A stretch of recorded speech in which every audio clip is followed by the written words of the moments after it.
Ei, me fala uma coisa, a vinda de Cristo é um fato ou uma fábula? O que significa realmente ser vigilante? Será que quando a Bíblia diz que, mesmo eu sendo infiel, ele permanece fiel, será que isso dá o direito de eu ficar errando? Essas e outras questões serão respondidas nesta videoaula, então não percam!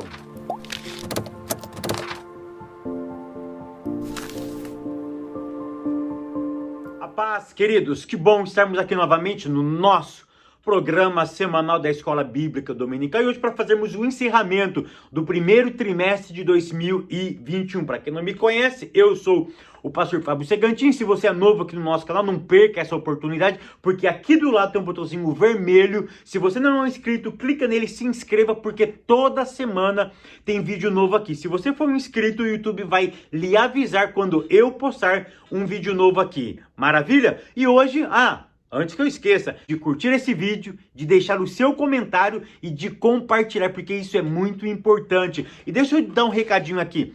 Todos os comentários, todos, eu leio. Sabe quando aparece lá o amém e a mãozinha? Aquilo ali não é um robô que eu tenho que programa, não, sou eu mesmo. Às vezes eu coloco lá o amém, a mãozinha, às vezes eu coloco um glória, ou seja, sou eu mesmo que leio todos os comentários. Ok? Maravilha? Vamos lá, lição de número 13. Outro detalhe. No final, eu vou falar o nome de todo mundo, tá? Que eu anotei aqui, ó. Deu mais de 50 nomes, então você tem um pouquinho de paciência. Se você me mandou mensagem, se eu já peguei o seu nome, porque são muitas mensagens, eu recebi mais de 300 já. Então eu coloquei aqui 50 nomes que eu vou falar no final. Tenha paciência que o seu... Se não estiver aqui, na próxima, o seu nome vai estar aqui. Maravilha? Lição de número 13, que tem como título Voltados os Olhos para a Bendita Esperança. Leitura bíblica em classe encontra na carta de Atos, ou no livro de Atos dos Apóstolos, capítulo de número 1, do verso 6 ao verso de número 11. Hoje nós vamos falar um pouquinho sobre essa bendita esperança, essa esperança que é o marco do cristão, que ele vive, após ser salvo, ele vive esperando esse dia.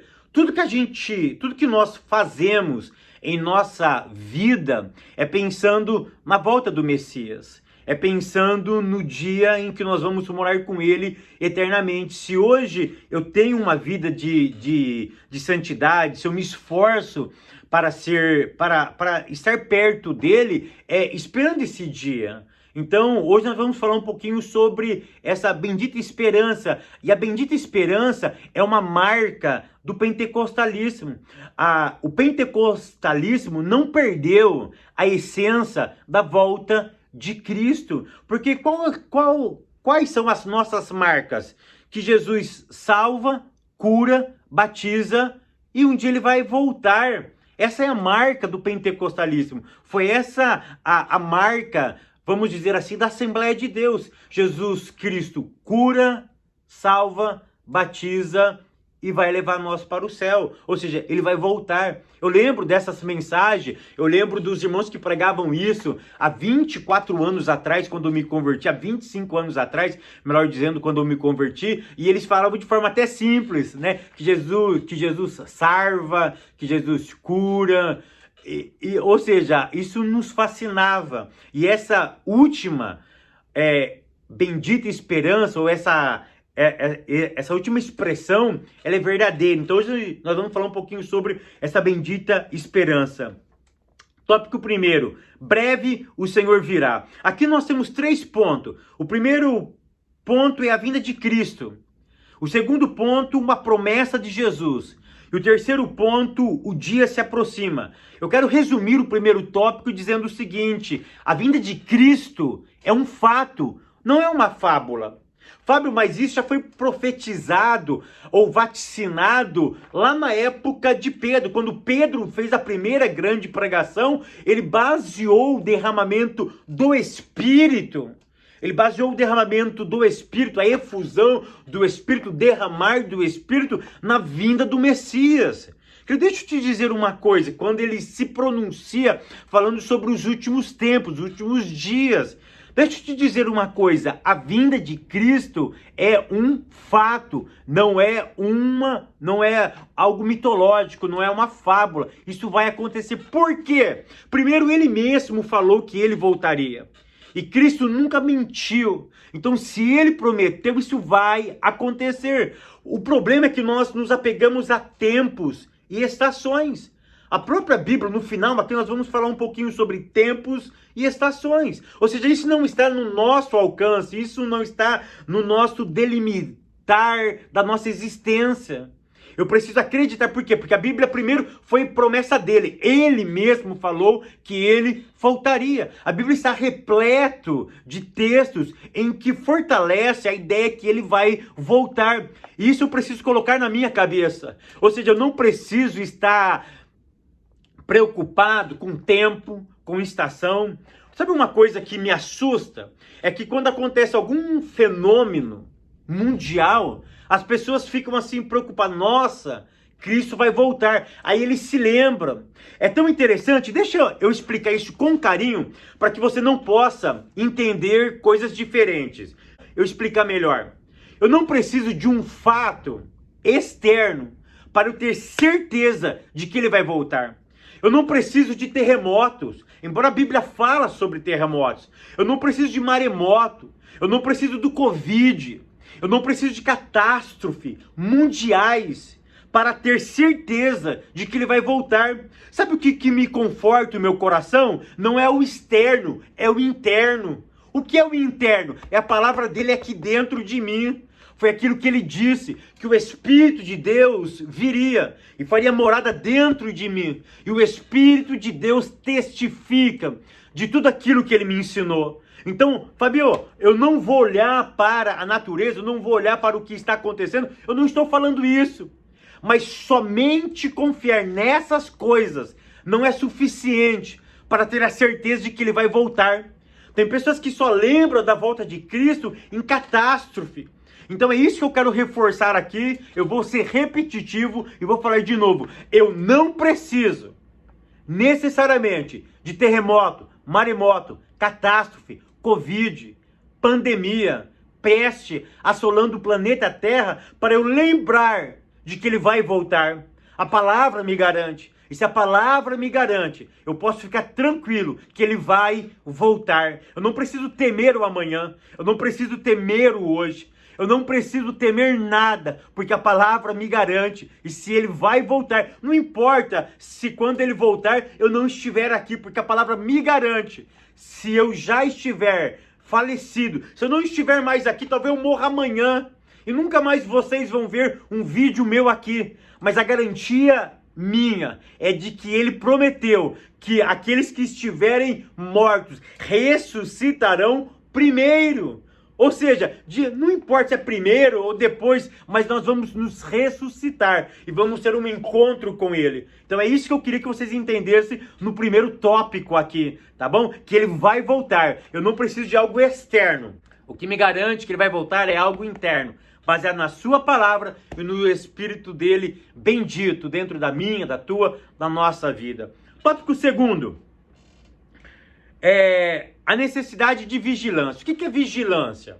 É tão interessante que você entra num banco, lá tem um vigia, ok? A Bíblia vai falar do sentinela. O sentinela é aquela pessoa que subia numa torre muito grande, porque naquela época, para tomar conta das cidades, as cidades eram muradas. E o que eles faziam? Eles colocavam torres, tá? E pessoas olhando. E ele tinha uma visão de 360 graus. Porque ele ficava lá em cima? Para ele ter uma visão panorâmica, para ele ter uma visão mais aguçada, para que ele pudesse enxergar melhor. Essa que era a ideia. Porque ele enxergava muito melhor estando em cima do que estando embaixo. Ele conseguia ver mais longe.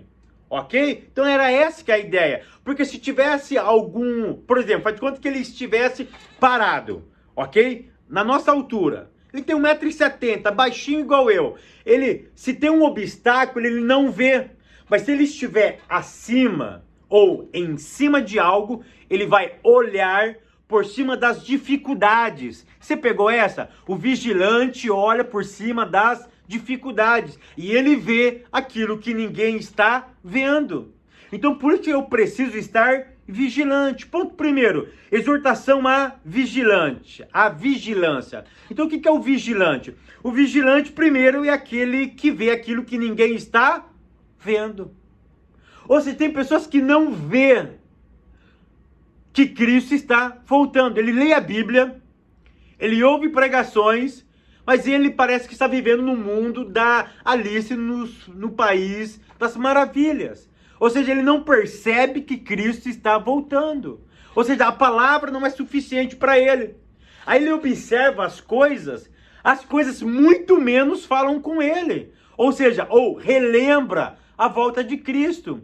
Mas o vigilante, ele olha para a palavra e ele já fica atento. Então, primeira ideia, o vigilante é aquele que vê aquilo que ninguém está vendo. Segunda ideia do vigilante, ele sempre está pronto.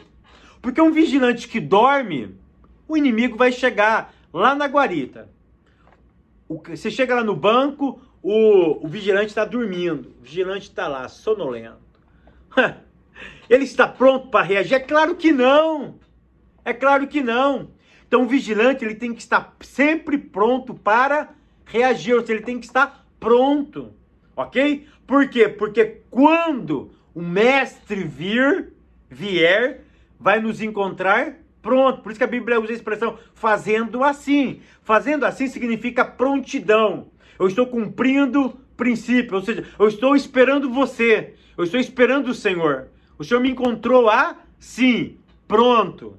É claro que esse pronto, ele não tem a ideia de perfeição, ok? Vamos tirar aqui a ideia de perfeição. Então eu quero que você entenda que pronto aqui não é perfeição, mas é um estado de luta constante para esperar a vinda do Messias. Grave isso, tá? Pronto aqui não é perfeição, mas é estar lutando para aguardar a vinda dele, ok? Ponto 2.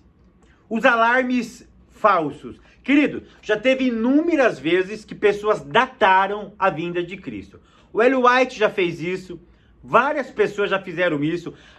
Eu nem vou falar de outras igrejas, tá? Eu comecei a falar aqui da Ellen White, que é uma adventista, tá? Ou a mãe, enfim, que dá origem à igreja dos adventistas. Fabio, não foi o Ellen White. Maravilha, não vamos entrar nesse mérito agora. Mas preveu data da volta de Cristo, tá?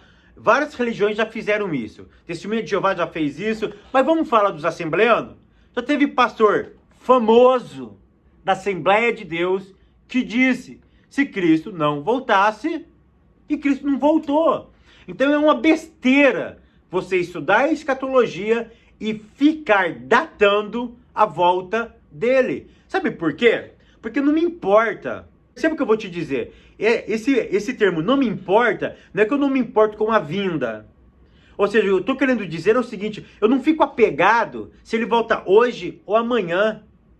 Eu não estou apegado a isso. Há tempo e estações. Eu quero dizer o seguinte, o amor que eu tenho, a minha esperança, a minha certeza de que ele vai voltar é muito maior em saber quando ele vai voltar. Se ele voltar hoje, amém. Se ele voltar amanhã, amém. Se ele voltar só depois quando eu morrer, amém. Ou seja, a minha preocupação não é quando. A minha preocupação é esperar. E esperar vigilante. E quando ele chegar, me encontrar pronto. É essa a ideia, ok? Então, é uma besteira datar. Agora tem uma data. Diz que ele vai voltar em 2027. Meu irmão, pelo amor de Deus, né? Mas, vamos lá. Tópico 3º. Vivendo com fidelidade. Ponto 1º. Definição. O que é fidelidade? Esses dias, uma irmã lá no meu Instagram. Fabio, o que é fidelidade? Ela fez um áudio para mim e eu expliquei para ela. Falei, minha irmã, eu acho que você não assistiu a aula que eu já falei sobre isso, mas eu vou explicar novamente. Eu já expliquei, eu acho, aqui umas 20 vezes sobre fidelidade. A melhor palavra para fidelidade é uma palavra hebraica que se pronuncia emuná. Emuná é fé ou fidelidade. O que é fidelidade? Fidelidade é você acreditar num sistema. Ou seja, alguém te deu um sistema, um método, e você abraça aquele método, ok? E aquele método para você é verdadeiro. absoluto. E você pega aquilo para você como verdadeiro. Aí você entende que aquilo é verdadeiro e você segue. Você é fiel ao método, ao sistema que ele nos deu. Deixa eu te dizer, emuná está num tripé. Eu estou gravando que o meu é um tripé. Ou seja, tem uma haste com 3 pernas. Ok? O reino de Deus, a emuná, é um tripé. Ou seja, qual é o sistema que ele me deu? O reino. Ou seja, eu sou fiel a quem? Ao reino de Deus. E como que funciona o reino? No tripé. Quais são os 3 pés desse tripé? Primeiro, tem que ter um rei. Ok? Quem que é o rei? É Jesus. Tem até uma música, né? Quem é o rei? Quem é o rei? É Jesus. Ele é o rei. Ele é o desejado, é aquele que vai entrar nas moradas celestes e aquela carreira de anjo vai perguntar quem é ele? Ele é o rei da glória. Mas quem é este? É o rei da glória. Então, o tripé, primeiro, tem que ter um rei. É o Senhor Jesus. Segundo, tem que ter leis. Quem que é a lei? É a sua palavra. A bendita palavra. Tá? E o terceiro pé desse tripé são os súditos. Quem são os súditos? Sou eu, é vocês, somos nós. Você consegue entender?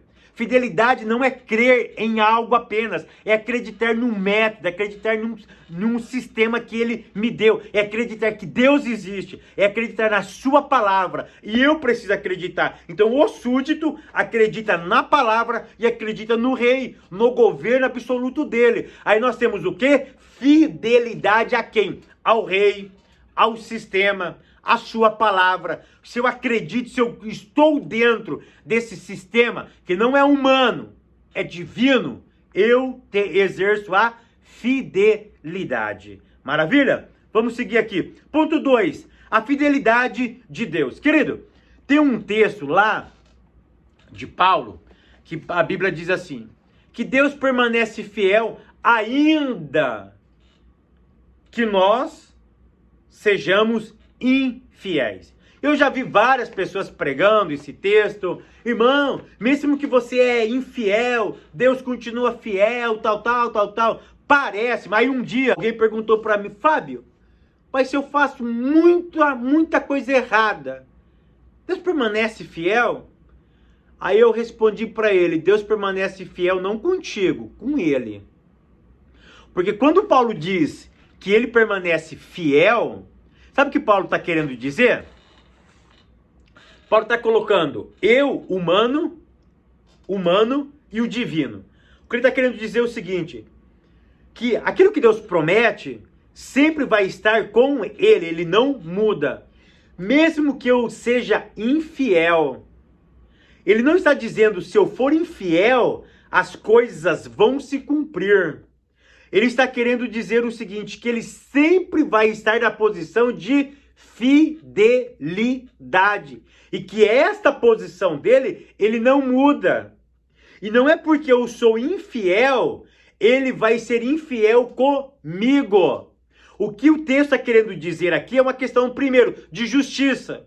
Porque se Deus for fiel com um camarada infiel, ele é injusto.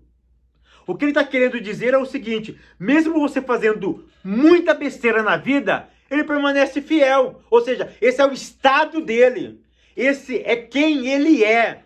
O que o Paulo está querendo dizer, a segunda ideia que Paulo diz é o seguinte, Deus não varia conforme você humano varia. Por exemplo, Deus é amor, ok? Porque fidelidade é um atributo, ok? Quando Paulo diz que Deus é fiel, ele está falando sobre um atributo de Deus.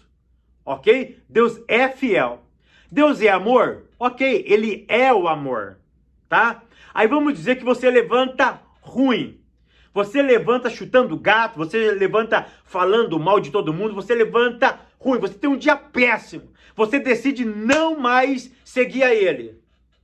Você fala, coisa de crente é coisa de besta, eu vou sair da igreja, eu não quero mais Deus, eu não quero mais a igreja. Deus vai deixar de amar você? Não. Por quê? João 13,16, porque ele amou o mundo, ele amou você. Você é alvo do amor de Deus. Ele te ama. Ou seja, o amor de Deus não varia mediante ao meu estado emocional. O amor de Deus não varia mediante ao meu nível de espiritualidade. Ele sempre vai me amar. Você consegue entender isso? É a mesma questão da fidelidade. É isso que eu queria que vocês entendessem, ok? Ou seja, você não vai andar pecando e vai achando que Deus vai... Pô, não é isso que o texto está querendo nos dizer, tá? Ponto 3, a fidelidade como virtude cristã. Deixa eu te dizer uma coisa, nós vimos a fidelidade de Deus, Ele é. Ele não precisa fazer nada para Ele ser fiel. Já nós precisamos nos exercitar. Por quê? Deixa eu te dar um exemplo. Gálatas 5, verso 3. Gálatas 5, verso 22. Esse é o meu próximo livro. O meu irmão já buscou em São Paulo, ok? O livro já está com ele. Na próxima aula, eu acho que eu tenho detalhes sobre o meu livro, tá? Olha que interessante. Lá fala sobre fé. Fé ali é fidelidade. É tão interessante que a fidelidade, para mim, ela não é me dada. Ela é cultivada. Ou seja, eu preciso fazer alguma coisa para que eu tenha fé. Ou para que eu desenvolva a fidelidade a Deus. Então, o que eu quero que você diferencie é o seguinte. Deus é. Ele não precisa se esforçar para ser fiel. Eu preciso me esforçar para ser fiel ao sistema. Não do mundo, mas divino. E como eu me esforço para ser? Fabio, se eu lutar, eu vou conseguir? Sim, mas com um detalhe. Quem gera fidelidade em você, como não é deste mundo, como é do céu, ele te deu um ajudador. Quem que é? O Espírito Santo de Deus. Por isso nós chamamos o fruto do Espírito, com 9 características que marca a minha, a tua, a nossa história. Ponto 4, tempos e estações. Querido, presta atenção. O que eu quero que vocês entendam aqui é o seguinte, que aqui tem 2 palavrinhas, tá? Tem tempos e estações. Nós já sabemos que tempos é o Cronos, estações é o Kairos. Aí, aquela velha história de sempre. Tempo de Deus e o tempo do homem. O que Cristo estava querendo dizer aqui? Algo simples e objetivo. Qual foi a pergunta dos israelitas? Quando o Senhor vai voltar e quando vai ser a restauração de Israel? Aí Cristo responde, tempos e estações não compete a vocês. Sabe o que ele está querendo dizer? Aquilo que eu disse no começo da aula. Eu não preciso, quando ele fala sobre tempo, ele está falando sobre o meu tempo. Aquilo que eu conto. Aqui, ó, cronômetro, ok? Tempo.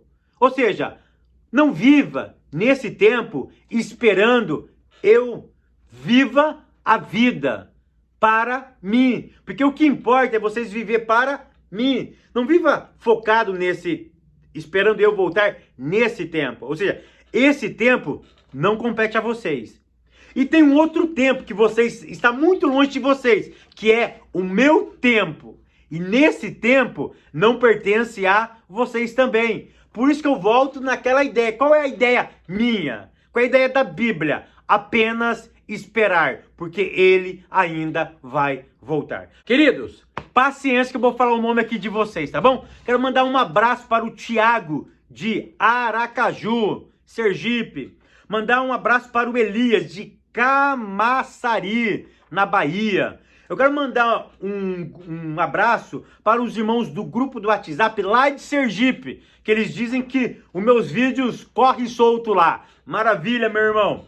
Eu quero mandar um abraço para o José Carlos de Rondônia. Quero mandar um abraço para o evangelista Ezequiel lá da minha cidade, Americana, no estado de São Paulo. Quero mandar um abraço também para o presbítero Israel. Ele é de Nossa Senhora da Glória, no Sergipe. Mandar um abraço para o Luciano Pereira. Ele é de Marabá. Maravilha? Lá no Pará. Mandar um abraço para o Mário. O Mário não colocou a cidade dele. Abraço, Mário. Um abraço para a Sônia Isabel dos Santos. Ela é de uma cidade chamada Paranacite, no Paraná. Um abraço. Mandar um abraço para o Marcos, compositor do Rio Grande do Sul. Mandar um abraço também aqui para o presbítero José Júnior e a esposa dele. Ele mandou o nome da esposa. Isso é muito gratificante, tá bom? Porque a esposa tem nome. O nome dela é Patrícia Vieira. Eles são de Nazaré dos Patos, Breu Branco. acho que é Breu Branco, lá no Pará. Tem uns nomes difíceis no Brasil, né? Eu já não sei falar português direito, né? Quero mandar um abraço para Mônica Costa. Ela é de Pinheiros, Espírito Santo. Mandar um abraço pro meu pastor, pro pastor Mauro, lá de Caçapava. Eu fui de Caçapava, eu estive em Caçapava, na época ele era presbítero, hoje ele é pastor na igreja aí de Caçapava. Todos os irmãos de Caçapava, que eu fui aí junto com o pastor Daniel, pastor presidente de Caçapava. Um abraço para vocês de Caçapava, tá? Vocês moram aqui no meu coração, eu sempre lembro de vocês, tá bom? Caçapava, pertinho aí de Taubaté, São José dos Campos. Um abraço para vocês. Eu não sei se é irmão ou irmã, Giovane, ok? A Marlene dos Reis, ela é de Nova Iguaçu, Rio de Janeiro, é os carioca, tá? Um abraço para o Josimar, lá de Serra, no Espírito Santo. Já preguei 2 ou 3 vezes em Serra. Meu irmão, que Deus continue te abençoando. Um abraço para o Carlos Cordeiro. Ele colocou a sigla da igreja dele. Eu acho que ele é da Igreja Evangélica Assembleia de Deus de Pernambuco, ok? Um abraço para o Elias Almeida, do Rio de Janeiro. Marcelo, ele é de Camaçari, Bahia. É o segundo aqui de Camaçari, Bahia. Nome difícil. Presbítero Luiz e diaconisa Marinês, de Macaé, Rio de Janeiro. Mandar um abraço para o Amaurici Rodrigues, de Olinda, Pernambuco. Um abraço para Lídia, de Itatinga. Isso, Itatinga, Minas Gerais. O Otoniel, ele é de Castanhal do Pará. Mandar um abraço para o irmão, para o pastor, deixa eu pegar aqui o nome dele. Serabião, eu acho que é Serabião, ele é de Brasília. Pastor, Deus continue te abençoando. Um abraço para a irmã Neuzinete Santos, de Teresina, Piauí. Quero mandar um abraço para a família inteira me assiste. É o Luiz, a Eumadan e o Francisco. Eles são de Vitória do Xingu, lá do Pará. Maravilha. Abraço para Iracema da Silva Paula, de Conceição do Lago Açu. Maravilha? Mandar um abraço para o Sandro, ele é de Cândido Mendes, no Maranhão. Um abraço para o Adalto Almeida, de Paragominas, lá no estado do Pará. Mandar um abraço para o Isaac e para a Rosana, lá do Prado, na Bahia. Mandar um abraço para o nosso irmão Israel Barbosa, lá de Maceió, Alagoas. Mandar um abraço para o nosso irmão de Bebedouros. Ele não colocou o nome dele aqui, mas ele é lá de Bebedouros, no estado de São Paulo. Meu irmão, que Deus continue te abençoando. Eu lembro que ele disse que me acompanha há mais de um ano. Parece que na foto ele tem um óculos. Eu não gravo o nome de pessoas, mas a fisionomia eu gravo de forma assim que vocês não têm ideia, tá? Vocês não têm ideia como eu gravo a fisionomia de vocês que mandam comentário para mim, tá? Um abraço para Verônica Pereira, do Rio de Janeiro. Mandar um abraço para Laudeci, de Maceió, Alagoas. Mandar um abraço para o Hélio Pérez e a esposa, Egislene. Eles são de Guamiranga, lá no Paraná. Mandar um abraço para o Ícaro. O Ícaro é meu amigo. O Ícaro eu já tive o prazer de ele ir na minha casa. Já conversamos, aconselhei ele. Hoje ele é líder de jovens. Hoje ele é casado. Ele é professor de escola bíblica dominical. Ícaro, que Deus continue te abençoando aí em Santa Bárbara do Oeste, tá bom? Saudade de você, meu amigo. Mandar um abraço para a irmã Nízia Lima. Nízia Lima sempre está comentando. Um abraço para você, minha irmã. Ela é lá de Natal, Rio Grande do Norte. Ela sempre comenta, maravilha. Erivaldo de Barrocas, na Bahia. O nosso irmão Abraão, ele é de Picos, no Piauí. O Jefferson Borges, o Jefferson é outro figuraça, de Santos, sempre comentando. João Batista, ele é de Pedro Osório, lá no Rio Grande do Sul. E para terminar, não colocou o nome, mas é de olha que nome difícil. Medicilândia, lá no Pará, os irmãos de Medicilândia, no Pará, que o Eterno continue abençoando a vida de vocês. Vocês querem ter o nome aqui? Manda aí, lá no Instagram, manda aqui no YouTube, que o próximo serão vocês. Que o Eterno continue te abençoando, te guardando, te prosperando e até no próximo trimestre, querendo Deus. Continue te abençoando, te guardando, te prosperando e até semana que vem, querendo Deus.